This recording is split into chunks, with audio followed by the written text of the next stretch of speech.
Deus, tô passando aqui só pra te agradecer, que nem sempre te agradeço.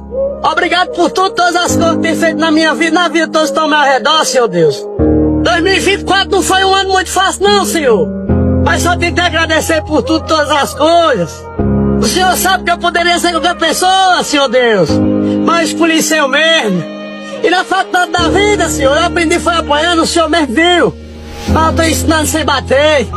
E é só agradecer, Deus. 365 dias. E a gente só tira o Natal e o Ano Novo pra aproveitar com nossa família.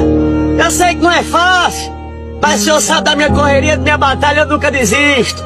E agradecendo, permanecendo com a fé do Senhor. Tudo que der errado, der certo, meu compadre. Só tenho a agradecer. Gratidão sempre, Senhor Deus. Muito obrigado pelo pão cada dia e o amanhecer.